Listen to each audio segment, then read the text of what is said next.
Let me ask you something. If someone can read, does that automatically mean that they know how to teach reading? Most parents will assume yes, but honestly, that assumption, it does make sense, but there's a problem with it. The belief is the reason that so many struggling readers don't actually get the help that they need. And in this video, I'm going to explain why not all reading tutors are the same, why many well-meaning tutors unintentionally miss the mark, and what you should actually look for if your child is struggling, especially if dyslexia might be a part of the picture.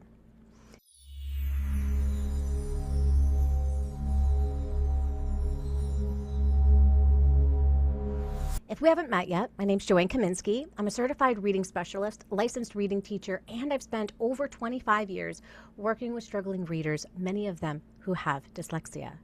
And here's something that surprises most parents. I became a teacher because I loved reading. But when I stepped into my own classroom, I realized something uncomfortable. I didn't actually know how to help the kids who couldn't read. I knew how to teach the curriculum, but I didn't know how to go beyond just the curriculum. So today, we're going to break down 3 things. Why many well-meaning tutors don't actually know how to teach reading. Why generic tutoring often doesn't work for kids with dyslexia. How to choose the right tutor without wasting time, money, or your child's confidence. And if you're a parent trying to make the right decision, this is going to give you more clarity. So when a child struggles to read, parents want to act fast, right? They want to find somebody who can help. Maybe they hire a babysitter who loves to read, a high school student that has great grades, a college student who's studying education, maybe even a classroom teacher. And on the surface, this all seems logical. But here's the hard truth. Most people, including a lot of certified teachers, were never taught how to teach reading. And let me use myself as an example. In my entire teacher preparation program, I took 2 classes related to reading instruction. 2! So when a student struggled, I did what many people do. I would tell them the word that they were stuck on, and then I'd wonder why, when I just told you that word, can't you read it again correctly over here? I would say, sound it out, without actually knowing how to guide them through the syllables. I'd read aloud and hope for them that it would just click. And these strategies, they felt really supportive, right? They felt kind, but they didn't fix the problem. And when a child doesn't learn how reading works, they don't build independence. Instead, what you're going to find is that they'll look at the first letter and guess. They're going to memorize, and they're also going to avoid. And over time, reading is going to start to feel heavy, frustrating, and emotional. So if a tutor can't clearly explain how they teach reading, not just what program that they use, that's an important signal. So let's talk about dyslexia now specifically. Thanks to brain imaging research like fMRIs, we know something very important. The dyslexic brain processes reading differently. Now, typical readers, they activate areas in their left hemisphere that handle phonological processing, word recognition, automatic decoding. But in dyslexic readers, those areas are underactivated. So instead, the brain tries to compensate using the right hemisphere, which is specifically the frontal lobe. And those areas can help, but it's like taking the slower path. And this is why you might see a dyslexic kid who's extremely bright, yet reading feels exhausting. Now, traditional tutoring relies on what we call passive learning, right? Read along with me, try again, guess what would make sense. But guessing doesn't build neural pathways. To change how the brain reads, we need to activate multi-sensory instruction. That means saying sounds out loud, writing while reading. So if I'm struggling with a word, I can actually be writing the sound, saying the sound as I'm blending it. Using movement, tapping, or tracing. Blending sounds with speech and physical engagement. These strategies, they don't just help kids read better, they help the brain rewire. Without active instruction, kids may improve slightly, but they don't gain that confidence or independence. And confidence is everything when it comes to reading. I see a lot of kids who they struggle the most, and they're just 2 seconds off from everybody else in the class who's answering at the same time, and it makes it look like they know what they're doing, that they're okay. But that 2 seconds off is the difference between their brain being active and their brain being passive.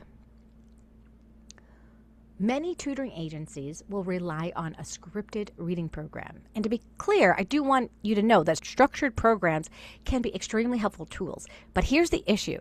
Teaching a program is not the same as teaching a child. Some tutors are trained to follow a script, complete lessons in order, check the boxes, but they aren't taught how to diagnose why a child is stuck, adjust in real time, and repeat instruction intentionally instead of automatically. Dyslexic learners need instruction that's structured and flexible, systematic and responsive. The most effective tutors don't lean on programs as crutches. They use them as a tool. Now, just recently, I was working with a little girl who she would look at the very first letter and she would just guess the word. And it didn't matter. I did all these little things that we do as reading teachers. I started scooping underneath each sound and having her make the sound because she just wanted to kind of skip through and maybe do a couple of the sounds and then guess.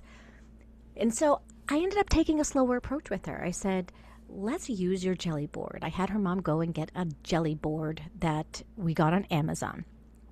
And she uses this when she's trying to figure out a word that she gets stuck on.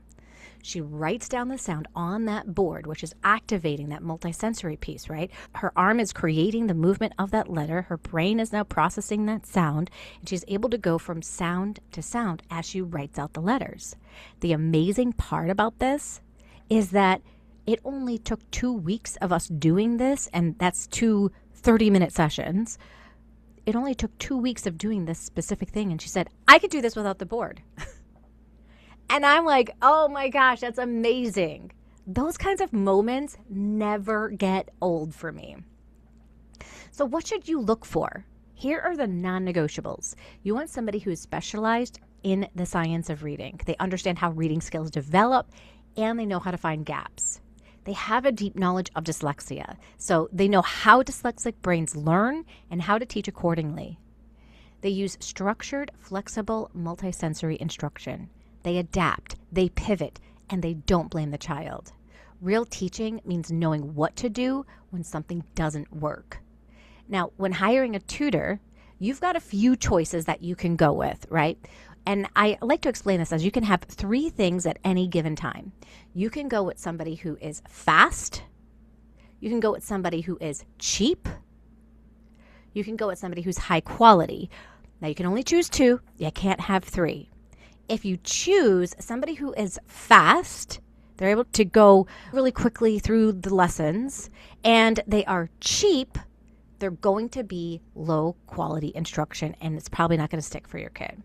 If you go with something that's cheap, but it is high quality, if somebody just sticks to like the Orton-Gillingham methods lesson by lesson, which is high quality, but they don't use the child in front of them to make educational decisions on what needs to be taught, they're going to make slower progress.